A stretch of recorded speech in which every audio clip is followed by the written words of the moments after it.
Good morning বৃত্তান্ত। রবিবারের ছুটির সকালে আপনাদের সঙ্গে আমি দেবলীনা। দেখে নেব এক নজরে আজকের মর্নিং আপডেট। আমাদের সঙ্গে টেলিফোনে রয়েছেন আমাদের প্রতিনিধি, তার কাছ থেকে শুনে নেব আজকের আবহাওয়ার রিপোর্ট। দেখো, উত্তরবঙ্গ কৃষি বিশ্ববিদ্যালয়ের আবহাওয়া দপ্তর কিন্তু বলেছে আজ উত্তরবঙ্গের সর্বত্রই মূলত আকাশ মেঘলা থেকে মেঘলা থাকবে, এমনটাই পূর্বাভাস আবহাওয়া দপ্তরের। পাশাপাশি উত্তরবঙ্গের প্রতিটি জেলাতে, বিশেষ করে জলপাইগুড়ি, আলিপুরদুয়ার, কোচবিহার, উত্তর দিনাজপুর, দক্ষিণ দিনাজপুর, মালদা জেলার ক্ষেত্রে এবং দার্জিলিং হিমালয়ের কোথাও কোথাও কিন্তু মাঝারি বৃষ্টি হতে পারে। তবে সামগ্রিকভাবে উত্তরবঙ্গের সমতল অঞ্চলের সর্বোচ্চ তাপমাত্রা সেটা কিন্তু 33 ডিগ্রি সেন্টিগ্রেড এবং সর্বনিম্ন তাপমাত্রা 25 ডিগ্রি সেন্টিগ্রেডের কাছাকাছি থাকবে। পাশাপাশি বাতাসের সর্বোচ্চ গতিবেগও কিন্তু প্রায় 13 কিলোমিটার প্রতি ঘন্টায় থাকতে পারে এবং বাতাসের সর্বোচ্চ আপেক্ষিক আর্দ্রতার পরিমাণ কিন্তু 97% কাছাকাছি থাকতে পারে, এমনটাই পূর্বাভাস দিয়েছে আবহাওয়া দপ্তর। কি বলছে গ্রহ, নক্ষত্র, তিথি, আজকের রাশিফল জেনে নেব আমাদের প্রতিনিধির কাছ থেকে। আজ অর্থাৎ 26শে জুলাই, 9ই শ্রাবণ, রবিবার, দ্বাদশী তিথি। চলুন জেনে নেই আজকের রাশিফল। মেষ রাশির জাতক জাতিকার ক্ষেত্রে হঠাৎ কোনো বিপত্তির মধ্যে পড়তে হবে আজ। বৃষ রাশির জাতক জাতিকার ক্ষেত্রে কারোর দ্বারা উপকৃত হতে পারেন। মিথুন রাশির জাতক জাতিকার ক্ষেত্রে উত্তেজিত হয়ে উঠতে হবে আজ। কর্কট রাশির জাতক জাতিকার ক্ষেত্রে কর্মগুণে সুনাম, যশ, প্রতিপত্তি বৃদ্ধি পেতে পারে। সিংহ রাশির জাতক জাতিকার ক্ষেত্রে বৈবাহিক জীবনের সুখ শান্তি বৃদ্ধি হবে আজ। কন্যা রাশির জাতক জাতিকার ক্ষেত্রে মানসিক দুশ্চিন্তা বৃদ্ধি পেতে পারে। তুলা রাশির জাতক জাতিকার ক্ষেত্রে পারিবারিক কলহ দেখা দেবে আজ। বৃশ্চিক রাশির জাতক জাতিকার ক্ষেত্রে গৃহে শুভ কোনো অনুষ্ঠান উদযাপিত হতে পারে। ধনু রাশির জাতক জাতিকার ক্ষেত্রে পারিবারিক শান্তি বিঘ্নিত হতে পারে আজ। মকর রাশির জাতক জাতিকার ক্ষেত্রে কাজে কর্মের উৎসাহ বৃদ্ধি পাবে আজ। কুম্ভ রাশির জাতক জাতিকার ক্ষেত্রে মানসিক দুশ্চিন্তা বৃদ্ধি পেতে পারে। মীন রাশির জাতক জাতিকার ক্ষেত্রে আয় উন্নতি ভালোই হবে আজ। নমস্কার। রবিবারের সকালটা শুরু হোক কবিতার ছন্দের মধ্য দিয়ে। আমাদের কাছে আছে এক ক্ষুদে আবৃত্তিকার, তার ছোট্ট কবিতার মধ্য দিয়ে শুরু করছি আমাদের কবিতার বিশেষ বিভাগ। নমস্কার, কবি শঙ্খ ঘোষের মেঘ। ও আমার মেঘলা আকাশ, এতদিন কোথায় ছিলে? এত যে রাত্রি দিনে ডাকছে সবাই মিলে। চোখে জল ঝরছে নোনা, কিছুকে দায় মানো না। দিয়ে যাও এক ঘটি জল আমাদের শুকনো বিলে। ও আমার মেঘলা আকাশ, এতদিন কোথায় ছিলে? ও আমার মেঘলা আকাশ, তুমি কি সেই মেঘ না? ঝরাতে পদ্মায় জল ভরাতে সেই মেঘ না? সে ধারা কোথায় গেল? তুমি কি অন্ধ হলে? আমাদের ত্যাগ করেছ আমরা মন্দ বলে। ভালো আর হই কি করে দুফোঁটা জল না পেলে? ও আমার মেঘলা আকাশ, এতদিন কোথায় ছিলে? এক নজরে দেখে নেব গত 24 ঘন্টার খবরের দুরন্ত আপডেট।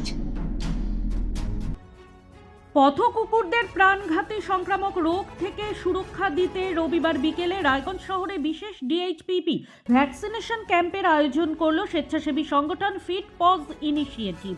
সংগঠনের সদস্যরা শহরের বিভিন্ন অলিগলিতে ঘুরে পথকুকুরদের টিকাকরণ করেন। এদিন বিধাননগর চত্বরে প্রায় 30টি পথকুকুরকে ডিএইচপিপি ভ্যাকসিন দেওয়া হয়। এই টিকাকরণের মাধ্যমে কুকুরদের canine distemper virus, hepatitis, parvo virus এবং প্যারা ইনফ্লুয়েঞ্জার মতো প্রাণঘাতী সংক্রামক রোগের বিরুদ্ধে সুরক্ষা প্রদান করা হয়। সংগঠনের পক্ষ থেকে সায়ন ঘোষ জানান, ভবিষ্যতেও শহরের বিভিন্ন এলাকায় পর্যায়ক্রমে এই ধরনের টিকাকরণ কর্মসূচি চালিয়ে যাওয়ার পরিকল্পনা রয়েছে। প্রাণীপ্রেমী মহলের মতে পথকুকুরদের নিয়মিত টিকাকরণ তাদের স্বাস্থ্য সুরক্ষার পাশাপাশি জনস্বাস্থ্য রক্ষার ক্ষেত্রেও গুরুত্বপূর্ণ ভূমিকা পালন করবে। সংগঠনের এই উদ্যোগকে স্থানীয় বাসিন্দারাও স্বাগত জানিয়েছেন। 25শে জুলাই বিশ্ব জলে ডুবে মৃত্যু প্রতিরোধ দিবস উপলক্ষে রায়গঞ্জ ব্লক প্রশাসন, উত্তর দিনাজপুর সিনি এবং সেবাগ্রাম হাই স্কুলের যৌথ উদ্যোগে একটি সচেতনতা র্যালির আয়োজন করা হয়। জলে ডুবে মৃত্যুর ঝুঁকি সম্পর্কে সাধারণ মানুষকে সচেতন করাই ছিল এই কর্মসূচির মূল উদ্দেশ্য। র্যালিতে বিদ্যালয়ের ছাত্রছাত্রী, শিক্ষক শিক্ষিকা, প্রশাসনের প্রতিনিধিদের পাশাপাশি গ্রামের বহু সাধারণ মানুষ অংশগ্রহণ করেন।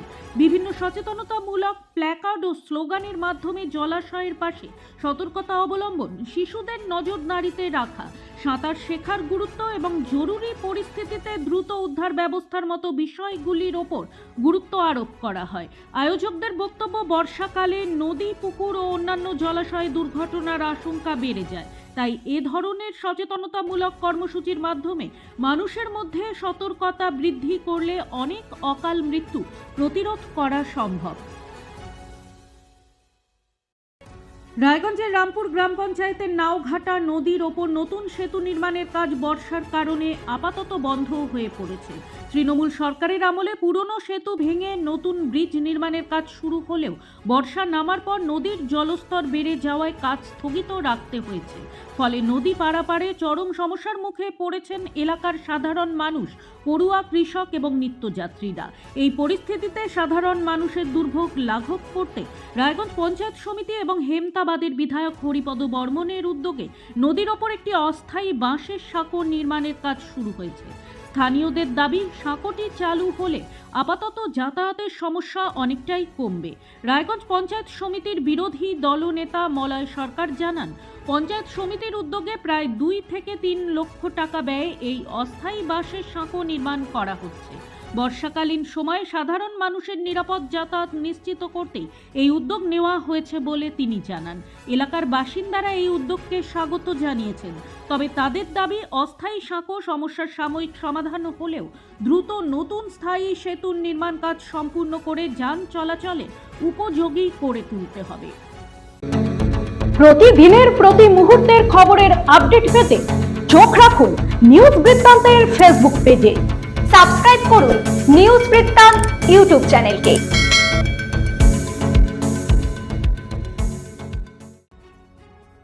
শিলিগুড়িতে মাদকের বিরুদ্ধে পুলিশের লাগাতার অভিযানে আরও একবার সাফল্য এলো। মাটিগাড়া থানার ক্রাইম উইং গোপন সূত্রের খবরের ভিত্তিতে চোরহাট্টি এলাকায় অভিযান চালিয়ে একজনকে গ্রেপ্তার করেছে। ধৃতের নাম খিরিং লামা, বাড়ি দার্জিলিং জেলার মিরিক এলাকায়।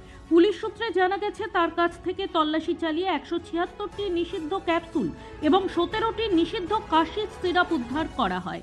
বেআইনিভাবে এই মাদক দ্রব্য বিক্রি ও পাচারের উদ্দেশ্যেই তার কাছে মজুদ ছিল বলে প্রাথমিক তদন্তে অনুমান। মাটিগাড়া থানার পুলিশ ধৃতের বিরুদ্ধে এনডিপিএস অ্যাক্টের উপযুক্ত ধারায় মামলা দায়ের করেছে। তাকে শিলিগুড়ি আদালতে পেশ করা হবে। পাশাপাশি এই চক্রের সঙ্গে আর কারা জড়িত এবং মাদক কোথা থেকে আসছিল তা জানতে তদন্ত শুরু করেছে পুলিশ। গোপন সূত্রের খবরের ভিত্তিতে মাদক বিরোধী অভিযানে সাফল্য পেল নিউ জলপাইগুড়ি জিআরপি ও Siliguri headquarter special operation group. যৌথ অভিযানে আপ কাঞ্চনজঙ্ঘা এক্সপ্রেসের জেনারেল কোচে তল্লাশি চালিয়ে বিপুল পরিমাণ কাফ সিরাপ উদ্ধার করা হয়। ঘটনায় ত্রিপুরার বাসিন্দা 2 ব্যক্তিকে গ্রেপ্তার করেছে পুলিশ। পুলিশ সূত্রে জানা গেছে, গোপন খবরের ভিত্তিতে নিউ জলপাইগুড়ি রেল স্টেশনের 3 নম্বর প্ল্যাটফর্মে দাঁড়িয়ে থাকা আপ কাঞ্চনজঙ্ঘা এক্সপ্রেসে অভিযান চালানো হয়। জেনারেল কোচে তল্লাশির সময় সন্দেহভাজন 2 যাত্রীকে আটক করা হয়। ধৃতদের নাম মোহাম্মদ সোসাজ ও নাহিমউদ্দিন। প্রাথমিক জিজ্ঞাসাবাদ ও তল্লাশিতে তাদের কাছে থাকা 2টি ট্রলি ব্যাগ এবং 2টি পিঠের ব্যাগ থেকে কার্টুনে ভরা 159 বোতল কাফ সিরাপ উদ্ধার হয়। তদন্তে পুলিশ জানতে পেরেছে, ধৃতরা কলকাতা থেকে আপ কাঞ্চনজঙ্ঘা এক্সপ্রেসে চেপে ত্রিপুরার উদ্দেশ্যে রওনা দিয়েছিল। উদ্ধার হওয়া কাফ সিরাপের আনুমানিক বাজার মূল্য কয়েক লক্ষ টাকা বলে পুলিশ সূত্রে দাবি। ঘটনায় এনডিপিএস আইনে মামলা রুজু করে তদন্ত শুরু হয়েছে। চা শ্রমিকদের ন্যূনতম মজুরির দাবিতে আন্দোলন আরও জোরদার করল জয়েন্ট ফোরাম। শনিবার সকালে জলপাইগুড়ির ডেঙ্গুয়াঝাড় চা বাগানে গেট মিটিংয়ের আয়োজন করা হয়। অবিলম্বে বাগানে দৈনিক 660 টাকা ন্যূনতম মজুরি চালুর দাবিতে এদিনের কর্মসূচিতে বাগানের বহু শ্রমিক স্বতঃস্ফূর্তভাবে যোগ দেন। জয়েন্ট ফোরামের নেতৃত্বে হওয়া এই মিটিং থেকে বক্তারা বলেন, দীর্ঘদিন ধরে রাজ্য সরকার এবং চা বাগান কর্তৃপক্ষের কাছে ন্যূনতম মজুরির দাবি জানানো হলেও কোনো সুরাহা মেলেনি। ফলে বাধ্য হয়েই পথে নামতে হচ্ছে শ্রমিকদের। জানা গেছে, বর্তমানে জয়েন্ট ফোরামে বিএমএস এবং তৃণমূলের শ্রমিক সংগঠন ছাড়া রাজ্যের বেশিরভাগ চা শ্রমিক সংগঠন রয়েছে। চা শ্রমিকদের বকেয়া পিএফ, রেশন, আবাসন সহ বিভিন্ন দাবি দাওয়া নিয়েও দীর্ঘদিন ধরে আন্দোলন চালিয়ে যাচ্ছে এই ফোরাম। গেট মিটিং শেষে জয়েন্ট ফোরামের পক্ষ থেকে হুঁশিয়ারি দেওয়া হয়, দ্রুত 660 টাকা দৈনিক মজুরি কার্যকর না হলে আগামী দিনে বৃহত্তর আন্দোলনে নামবে তারা। আন্দোলনের জেরে এদিন সকালে বাগানে কিছুক্ষণের জন্য কাজও ব্যাহত হয় বলে বাগান সূত্রে খবর। গুড মর্নিং বৃত্তান্ত আজ এই পর্যন্তই। আপনাদের বাড়ির খুদে সদস্যর কবিতার ভিডিও পাঠাতে পারেন আমাদের স্ক্রিনে দেওয়া নম্বরে। মনোনীত ভিডিও জায়গা করে নেবে রবিবারের গুড মর্নিং বৃত্তান্তে। ততক্ষণ সঙ্গে থাকুন, দেখতে থাকুন, চোখ রাখুন, খবরে থাকুন, দেখতে থাকুন নিউজ বৃত্তান্ত। নিউজ বৃত্তান্ত, হলুদ নয়, স্বচ্ছ।